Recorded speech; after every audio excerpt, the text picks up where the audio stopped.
Audio Jungle. Audio Jungle. Audio Jungle.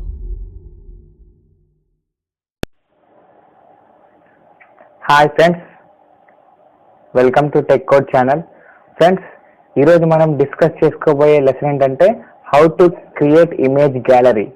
So మనం ఒక image గ్యాలరీని ఎలా తయారు చేయాలి by using HTML and CSS. So దీనికోసం మీరు ఫస్ట్ Notepad++ని ఓపెన్ చేసుకోండి. So open Notepad++. ఈ Notepad++లో ఫస్ట్ మనం ఒక నార్మల్ HTML5 డాక్యుమెంట్ రాసేద్దాం. HTML.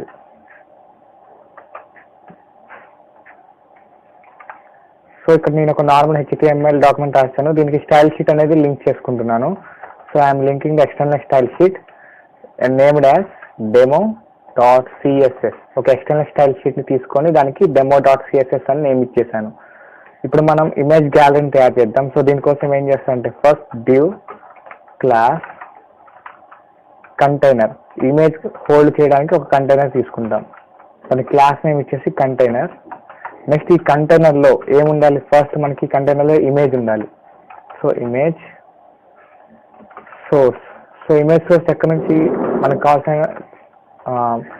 కావాల్సిన ఇమేజ్ యొక్క నేమ్ని అండ్ దాని ఫార్మాట్ని ఇక్కడ ఇండికేట్ చేయాలి. సో నా దగ్గర wallpaper.jpg అని ఉంది. సో దాన్ని ఇండికేట్ చేశాను. అండ్ దీనికి ఎంతకంత విడ్త్ ఇద్దాం. విడ్త్ 250, హైట్ కూడా 250. ఓకే, అయిపోయింది. నెక్స్ట్ ఇప్పుడు ఇంకో డివిజన్ తీసుకుందాం. Division class. దీనికి ఏం నేమ్ ఇస్తున్నాం అంటే ఇమేజ్కి సంబంధించిన name. So description, image description కాబట్టి DESC అని ఇస్తున్నాను ఒక క్లాస్ నేమ్. సో ఇందులో ఏముండాలి, ఫస్ట్ దానికి ఫస్ట్ ఇమేజ్, 1 ఇమేజ్ ఈ విధంగా ఉండాలి. సేవ్ చేయండి. తర్వాత దీన్ని కాపీ చేసుకోండి మల్టిపుల్ టైమ్స్. సో ఒక ఇమేజ్ కాదు, మనకి ఇమేజ్ గ్యాలరీ అంటే చాలా ఇమేజ్ ఉంటాయి కాబట్టి దీన్ని కాపీ చేసుకోండి. నేను 4 టైమ్స్ కాపీ చేశాను అండ్ 5th టైం కాపీ చేశాను. సో ఇప్పుడు నేమ్స్ మార్దాం. ఇది ఫస్ట్ ఇమేజ్ కదా, 1 image, 2 image, 3 image, 4 image and 5 image. Okay, ఇప్పుడు మనం నేమ్స్ చేంజ్ చేసుకున్నాం కదా. ఒకసారి మన అవుట్పుట్లో ఎగ్జిక్యూట్ చేస్తే ఎలా వస్తుందో చూద్దాం. సో ఒకసారి క్రోమ్లో ఓపెన్ చేద్దాం. క్రోమ్లో ఓపెన్ చేస్తే ఏ విధంగా వస్తుంది మనకి. సో ఈ విధంగా మనకి వచ్చేసింది. అన్నీ ఒకదాని కింద ఒకటి ఉన్నాయి. కానీ ఇమేజ్ గ్యాలరీ అంటే ఎలా ఉండాలి, మనకి అన్ని సైడ్ బై సైడ్ ఉండాలి. సో దీనికోసం ఏం చేస్తారంటే CSSలో కంటైనర్. సో ఈ కంటైనర్ ఎలా ఉండాలి, దీనికి కూడా ఎంతో కొంత విడ్త్ ఉండాలి. So width 250 pixel, height 250 pixel and so next ఇప్పుడు చూడండి. ఇప్పుడు దీనికి సర్టెన్ హైట్ ఇచ్చేసాం కదా. ఇప్పుడు ఇమేజ్ తీసుకుందాం. ఇమేజ్. సో మనకి ఇక్కడ చూడండి ఇమేజ్కి ఏమైనా నేమ్ ఇచ్చామా, క్లాస్ నేమ్ ఏమి ఇవ్వలేదు కాబట్టి డైరెక్ట్గా ఇక్కడ ఇమేజ్ అని తీసేసుకుందాం. ఇమేజ్ ఎలా ఉండాలి, ఫ్లోట్ లెఫ్ట్ సైడ్ ఫ్లోట్ అయిపోతూ ఉండాలి. సో అప్పుడు మనకి అవుట్పుట్లో ఏ విధంగా వస్తుంది. So no change. సో ఎందుకు చేంజ్ రాలేదు అంటే ఇక్కడ మన కంటైనర్కి ఇవ్వాలి ఫ్లోట్ అనేది. So just cut it and paste it.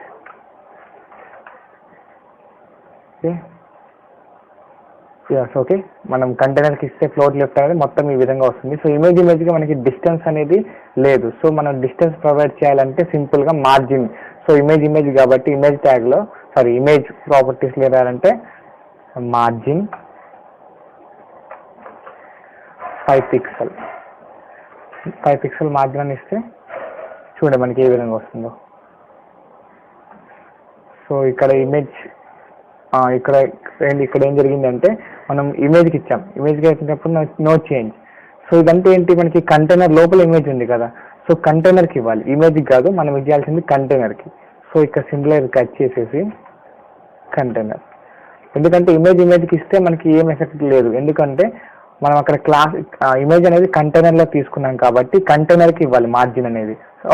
ఇవన్నీ కంటైనర్స్ చూసారు కదా. ఇక్కడ మనకి 4-5 కంటైనర్స్ ఉన్నాయి. ఈ 5 కంటైనర్స్ మధ్యలో గ్యాప్ ఎంత అంటే 5 పిక్సెల్స్. సో ఈ విధంగా రీలోడ్ చేస్తే మనకి ఈ విధంగా వచ్చేస్తుంది అనమాట. సో ఇక్కడ ఇమేజ్ కాదు, మనం వీటికి ఇవ్వాలి. నెక్స్ట్ ఇప్పుడు ఏం చేయాలంటే ఇక్కడ ఏముంది, నెక్స్ట్ డిస్క్రిప్షన్ ఉంది. సో డిస్క్రిప్షన్ చెప్పే ముందు ఈ ఓవరాల్ కంటైనర్స్ ఉన్నాయి కదా, దీనికి ఒక క్లాస్ తీసుకుందాం. div క్లాస్, దీనికి నేమ్ ఓవరాల్ అని ఇచ్చేస్తున్నాం. సో ఇక్కడ ఈ డివ్ని కట్ చేసి ఎండ్ ట్యాగ్ని లాస్ట్లో పేస్ట్ చేయండి.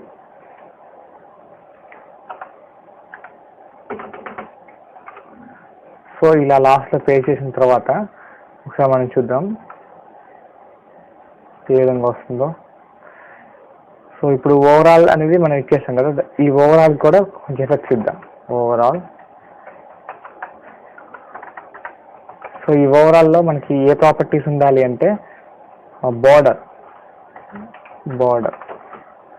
2 పిక్సెల్ సాలిడ్ బ్లాక్. సో ఇచ్చేసిన తర్వాత మనకి అవుట్పుట్లో ఏ విధంగా వస్తుందో చూద్దాం. ఏ విధంగా వస్తుంది మనకి అవుట్పుట్లో, ఈ విధంగా వస్తుంది, పైన ఎక్కడో వచ్చేసింది. సో మనకి బార్డర్ అనేది సరిగ్గా రాలేదు, ఎందుకంటే అక్కడ ఓవర్ఫ్లో అవుతుంది. సో ఇక్కడ ఓవర్ఫ్లో ప్రాపర్టీని మనం కంట్రోల్లో పెట్టాలి. సో ఓవర్ఫ్లో హిడెన్, అప్పుడు మనకి కరెక్ట్ ఎగ్జాక్ట్గా వస్తుంది అనమాట. సో చూసారు కదా, ఎగ్జాక్ట్గా మనకి ఒక బార్డర్ అనేది వచ్చేసింది. సో ఇందులో ఎంతో కొంత ప్యాడింగ్ ఇద్దాం. సో ప్యాడింగ్ 10 పిక్సెల్ మనం ప్యాడింగ్ ఇస్తే ఏ విధంగా వస్తుంది. సో ఈ విధంగా ప్యాడింగ్ అనేది వస్తుంది. కానీ ఇక్కడ చూడండి, మీకు బాటంలో డిస్క్రిప్షన్ అనేది కనబడట్లేదు. సో దీనికోసం ఏం చేస్తారంటే ఈ మార్జిన్ కంటైనర్ ఉంది కదా, కంటైనర్కి మార్జిన్ బాటమ్ 15 పిక్సెల్ అని ఇచ్చేసేయండి. సో మార్జిన్ బాటమ్ 15 పిక్సెల్ ఇస్తే మనకి ఇక్కడ కనిపిస్తుంది అనుకో, 1 ఇమేజ్ 2 ఇమేజ్. సో ఇప్పుడు దీన్ని స్టైల్ చేద్దాం, ఆ డిస్క్రిప్షన్ స్టైల్ చేద్దాం. సో దానికి ఇచ్చిన క్లాస్ నేమ్ డిఎస్సి డిస్క్రిప్షన్ కాబట్టి ఫాంట్ ఫ్యామిలీ ఎలా ఉండాలి, font family Verdana, font size 1 EM అంటే 16 పిక్సెల్ అని అర్థం. ఓకే, నెక్స్ట్ ఇక్కడ బ్యాక్గ్రౌండ్ ఇద్దాం. Background with 3 and colour white, some padding 10 pixel. So ఇప్పుడు మనకి అవుట్పుట్లో చూస్తే ఈ విధంగా వస్తుందో చూద్దాం. మనకి ఇక్కడ వచ్చేసింది, కానీ ఇక్కడ ఏమైంది, మనకి దీని లోపలికి వెళ్ళిపోయింది. సో ఇక్కడ ఏం చేస్తారంటే మార్జిన్ బాటమ్ ఉంది కదా, కంటైనర్లో మార్జిన్ బాటమ్కి 15 బదులు 25 పిక్సెల్ అని ఇచ్చేసేయండి మార్జిన్ బాటమ్ని. సో అప్పుడు మనకి ఏ విధంగా వస్తుంది, ఈ విధంగా వస్తుంది. సో ఇంకా మనకి పూర్తిగా రాలేదు కాబట్టి ఇంకా ఎక్స్ట్రా ఇచ్చేసేయండి. ఈ 25 బదులు 35 ఇచ్చేసేయండి. సో అప్పుడు మనకి ఏ విధంగా వస్తుందో చూద్దాం. సో ఇప్పుడు నీట్గా వచ్చేసింది, చూసారు కదా, 1 image 2 image 3 image 4 image 5 image. Okay, next మీకు ఇంకా ఇక్కడ ప్యాడింగ్ ఎఫెక్ట్ ఉంది కదా, పైన ఉంది, లెఫ్ట్ సైడ్ ఉంది, రైట్ సైడ్ ఉంది. సో బాటంలో కూడా మనకి ప్యాడింగ్ ఎఫెక్ట్ అనేది కావాలంటే సింపుల్గా ప్యాడింగ్ బాటమ్ అని కంటైనర్ ఓవరాల్లో ఇచ్చేసేయండి. Padding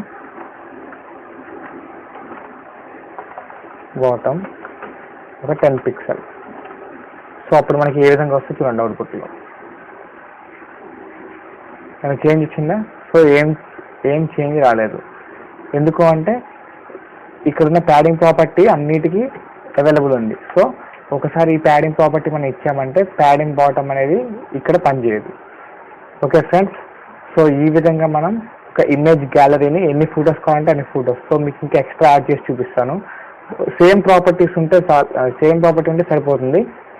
so just simply copy paste, HTML కోడ్ని జస్ట్ కాపీ పేస్ట్ చేయండి, సరిపోతుంది. సో నేను 5 టైమ్స్ చేశాను, ఏ విధంగా వచ్చింది చూద్దాం. సో ఈ విధంగా వచ్చేస్తుంది. ఓకే, కానీ ఇక్కడ ఏమైంది చూడండి, పైది కిందది ఇమేజ్ అనేది మొత్తం కలిసిపోయింది. సో వీటి మధ్య ఎంతో కొంత డిఫరెన్స్ మనకు కనిపించాలి కాబట్టి CSSలో ఇక్కడ ఏం చేద్దాం, కంటైనర్ ఉంది, కంటైనర్లో మార్జిన్ బాటమ్ ఉంది కదా, దీన్ని ఈ మార్జిన్ బాటమ్ని 50 పిక్సెల్ ఇస్తున్నాం మార్జిన్. సో అవుట్పుట్లో మనకి ఏ విధంగా వస్తుందంటే ఈ విధంగా నీట్గా వస్తుంది అనమాట. ఓకే, ఈ విధంగా మీరు ఒక ఇమేజ్ గ్యాలరీని సెట్ చేసుకోవచ్చు. సో ఇక్కడ మీరు ఏం లేదు, ఎప్పుడైతే మీరు కాపీ పేస్ట్ చేస్తారో ఇమేజ్కి సోర్స్ మార్చేయండి. ఇక్కడ నేను ఒకటే సోర్స్ పెట్టాను wallpaper.jpg అని. సో మీరు డిఫరెంట్ ఫొటోస్ ఉంటాయి కాబట్టి డిఫరెంట్ పిక్స్ని డిఫరెంట్ ఏ నేమ్ అయితే ఉంటుందో వాటి ఎక్స్టెన్షన్తో ఇచ్చేసేయండి. సో ఇక్కడ నేను ఓన్లీ వాల్పేపర్ అనే ఒకదాంతోనే చేసేసాను. మీరు ఇంకా చాలా టైప్స్తో చేసేసుకోవచ్చు. Okay friends, thanks for watching. నా వీడియోస్ కనుక మీకు నచ్చినట్టయితే లైక్ చేయండి, షేర్ చేయండి అండ్ సబ్స్క్రైబ్ చేయండి. Thank you.